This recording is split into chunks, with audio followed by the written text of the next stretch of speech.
Good morning, students. We have completed chapter 2 of Hindi. So today we will start chapter 3, इच्छा देवी का वरदान।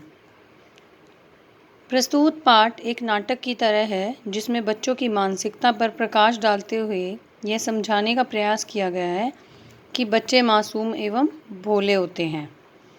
तो चलो इसमें पढ़ते हैं इसमें क्या बताया गया। पहला दृश्य, कुछ बच्चे एक पार्क में खेल रहे हैं। सबके चेहरों पर उदासी व परेशानी है और आपस में बात कर रहे हैं। राहुल, अब ये राहुल नाम का कोई बच्चा है, वो बोल रहा है, अरे दोस्तों, आज रामू काका ने भी हमें पार्क में खेलते हुए फटकार दिया कि पार्क में कूड़ा करकट मत फैलाओ, जिसे देखो वह हम पर ही रोक लगाता है। प्रखर, हाँ मित्र, सही कह रहे हो। घर में माता पिता, विद्यालय में शिक्षक, शिक्षक मीन्स टीचर्स, और पार्क में यह माली, सभी हम पर रोक लगाते हैं। सोनल, मैं भी यही कहने वाली थी, घर के सब बड़े हमें उनकी आज्ञा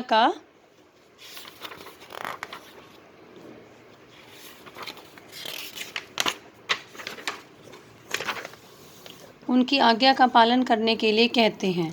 किताबें कॉपियाँ अलमारी में रखो, जूते रैक में रखो, सुबह शाम दांत साफ करो। अब हम छोटे बच्चे ही तो हैं, कितना काम करें। मानुषी, हमें तो समझ नहीं आता कि क्या करें। आरव, मेरे पास एक सुझाव है, हम सब इच्छा देवी के पास जाते हैं, उन्हें अपनी समस्या बताते हैं। संवेद स्वर में, हाँ हाँ चलो चलो माता इच्छा देवी के पास। तो क्या दिखा रहे हैं बेटा इसमें ये बता रहे हैं कि बच्चे जो हैं उनको हर जगह रोका टोका जाता है तो वो इस चीज़ को पसंद नहीं कर रहे। जैसे कि स्टार्टिंग में बताया कि उनको पार्क में खेलने से मना कर दिया, घर में मम्मी पापा उनको टोकते हैं, तो स्कूल में उनको टीचर टोकती है, तो उनको ये चीज़ें नहीं पसंद आ रही। तो बच्चों ने एक आइडिया लगाया। किसने आइडिया लगाया? आरव ने, कि हम इच्छा देवी के पास जाते हैं और उन्हें अपनी समस्या बताते। तो सारे बच्चे खुश हो गए। इच्छा देवी कौन है? जो सबकी इच्छाएं पूरी करती है। अब दूसरा दृश्य है, इच्छा देवी अचानक से प्रकट होती है, जैसे कि पिक्चर में दिखाया हुआ है ना। इच्छा देवी, अरे आप सब बच्चे क्यों उदास हैं? क्या तुम्हें कोई परेशानी है? राहुल, देवी जी, हाँ हम सब बहुत परेशान हैं। सब बड़े हमें आज्ञा और आदेश देते रहते हैं, हम सब तो अपनी मर्जी से काम करना चाहते हैं। आप हमें कुछ ऐसा वरदान दें कि हम मनमानी करें। सब बच्चे संवेद स्वर में, मतलब एक साथ, हाँ देवी कृपा करके मनमानी का वरदान दे। तो देखो बच्चों ने क्या अपनी परेशानी बताई कि सब अपनी मर्जी से काम कराते हैं, लेकिन हमें क्या वरदान चाहिए कि हम अपनी मनमानी कर सकें, मतलब जो उनका दिल करता है वो करें। तो इच्छा देवी क्या कहती है? अवश्य, अवश्य मीन्स ज़रूर, मैं तुम्हें मनमानी करने का वरदान दे सकती हूँ, कोई तुम पर हुक्म नहीं चलाएगा, पर मेरी एक शर्त है, वरदान लेकर तुम मेरे पास कभी भी शिकायत करने मत आना कि मैं अपना वरदान वापस ले लूँ।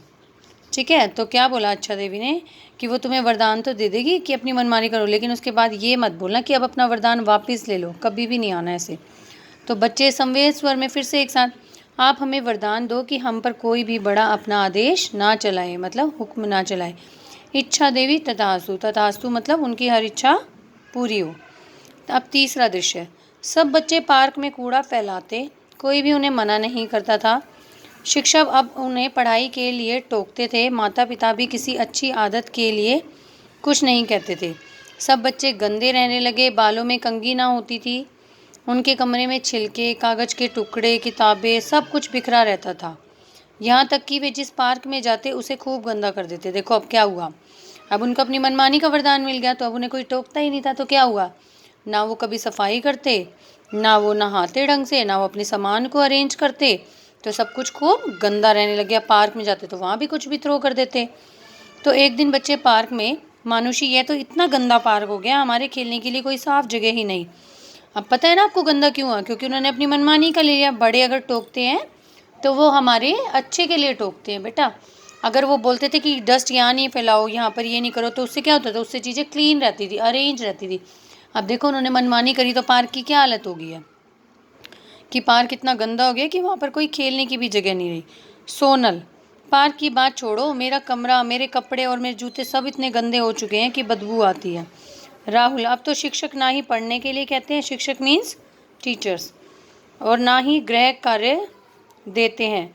मुझे लगता है इस वर्ष मैं परीक्षा में अनुत्तीर्ण हो जाऊंगा। अनुत्तीर्ण मतलब फेल हो जाऊंगा, क्योंकि अब कोई उन्हें टोकता ही नहीं है, तो वो कैसे पढ़ेंगे।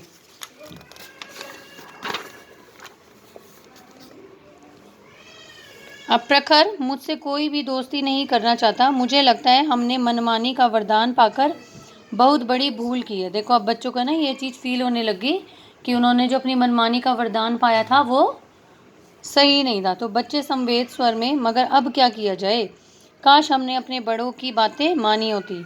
तो आपको समझ में आया कि बड़ों की बातें मानना क्यों ज़रूरी है, वो क्यों टोकते हैं। इच्छा देवी, अरे अरे, आप सब बच्चे क्यों परेशान हो? क्या अब भी बड़े लोग तुम पर उनकी बात मानने का दबाव डालते हैं?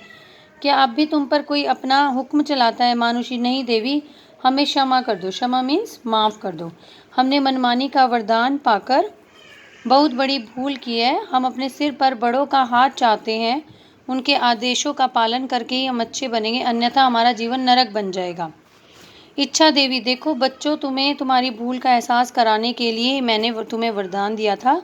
मैं चाहती थी कि तुम सब स्वयं ही जानो कि बड़े लोग जो भी कहते हैं तो उसमें तुम्हारी ही भलाई है। मैं इस शर्त पर अपना वरदान वापस लेती हूँ कि तुम आज से माता पिता, अध्यापक एवं सभी बड़ों की बातों का सम्मान करोगे, मीन्स उनकी बात मानोगे और उनके बताए मार्ग पर ही चलोगे।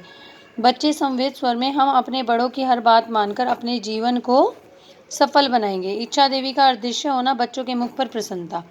तो आपको समझ में आया इस चैप्टर में क्या था कि अगर बड़े हमें कुछ भी सलाह देते हैं या कुछ रोकते टोकते हैं तो वो हमारी भलाई के लिए होता है, इसलिए उसे हुक्म ना मानकर अपनी भलाई माननी चाहिए और हमें उनकी बातों की इज्जत करके या उनकी बातों को मान के अपने जीवन में अपनाना चाहिए। ओके बेटा, I hope you all will understand. Bye bye, take care.